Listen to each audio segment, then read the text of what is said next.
welcome back. I'm about to pack the bearing. Now, normally when you pack a bearing, you've actually got the bearing in the palm of your hand, and you can sort of put your fingers in the pot and literally sort of squeeze it into the bearing, and you can turn the bearing over and you can see if it's squeezing through. I don't have that luxury. This is the original bearing, it appears to have no plane. It's not noisy, and I've decided to see if I can rerun them. And obviously because I've flushed every drop of old grease out there, it's very noisy. Let's just bring the microphone a bit closer. I'm wearing the mic. Sounds terrible, but that's perfectly normal. That's metal upon metal. It's bound to be noisy. Now, my grease gun it's a large one. It takes the cartridges, but it's just the standard grease. This is not standard grease. This is high melting point grease. Obviously, due to the nature of these things, they're spinning and spinning and spinning thousands and thousands of times a minute. It's going to be a certain amount of pressure and a certain amount of heat involved. And if normal grease would just melt and it would pour out. And you wouldn't believe the difficulty I had getting a high temperature grease from a car parts supplier. I went to so many different ones and nowhere seems to stock it. And their attitude's just the same. Well, most mechanics just use normal grease.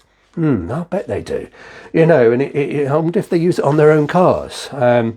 I've got a grease gun. It's, I could have quite easily just packed it with normal grease. Now, normal grease will be fine in the bottom here. That is a bearing, but it only tilts very, very slightly. As the hub moves. It takes a lot of bashing from the Fulcrum shaft. But anyway. I just couldn't believe that, it was so very difficult. I managed to get some in the end, but I cycled for miles, many different places, extreme pressure, performance grease. The only thing is, I don't have one of those small guns. Actually, I do. I just don't know where it is. You can get the small guns.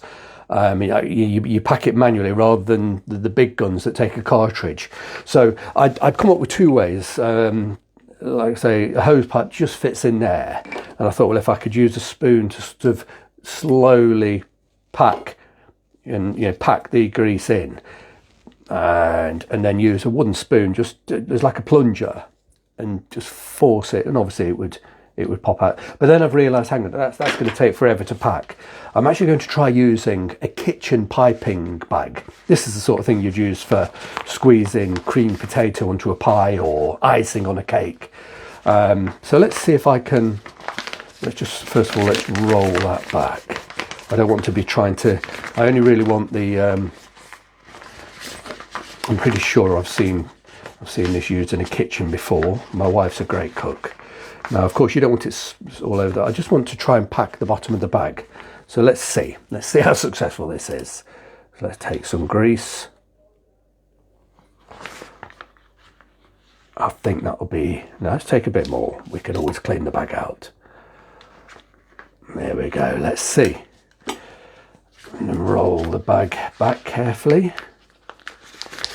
I want all the grease in the edge of the bag.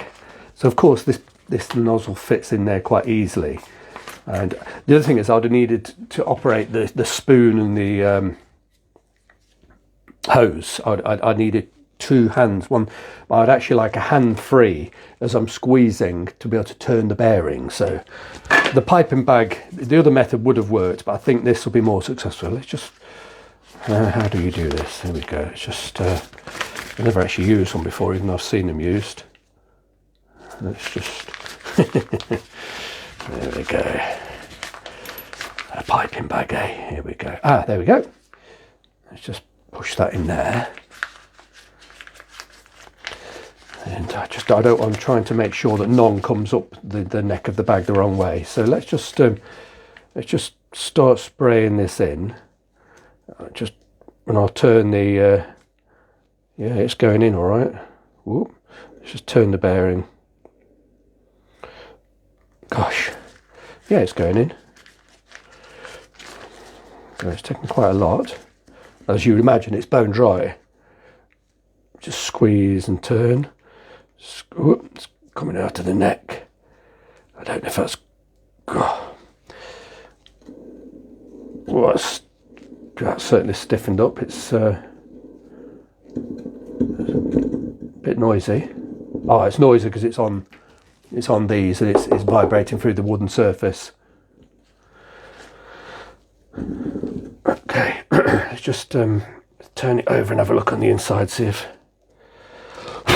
Now you can just about see bearing.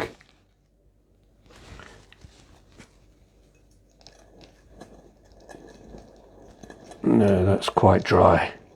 It's still quite dry. I need to find a way to work it through and get it in here. Let's just pop that down again. How did I do this? Excuse my clumsiness on camera.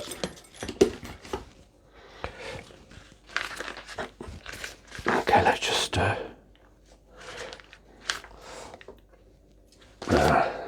I need some more grease in the bag, that's what I need. Messy old job. Another good old dollop of grease.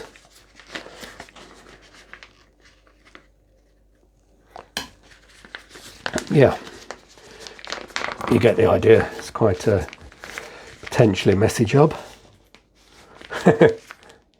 Oh, bloody hell. It's going everywhere. What a mess. So I've got some kitchen paper here.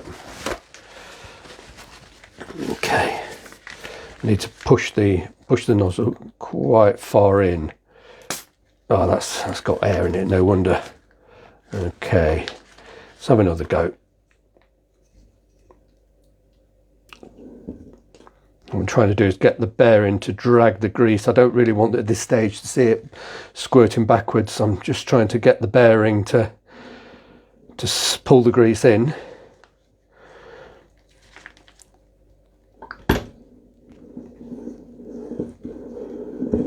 That's pushing it out.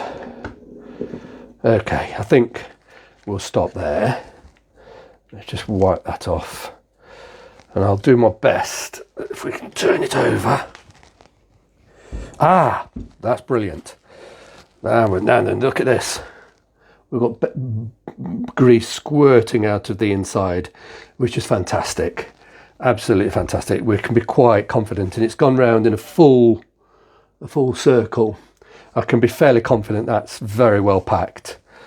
Let's just wipe off the excess. Oh, that worked very successfully with the piping bag there.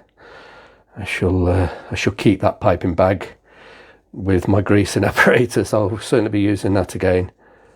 There we go.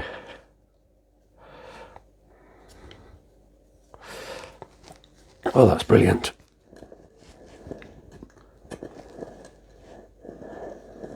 Yeah.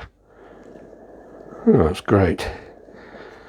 It'll take a bit of working back and forth to get the grease absolutely everywhere we need it to be, which is 100% coverage. I'll fiddle about off camera and just make sure that there's plenty in there. But I'm pleased with that.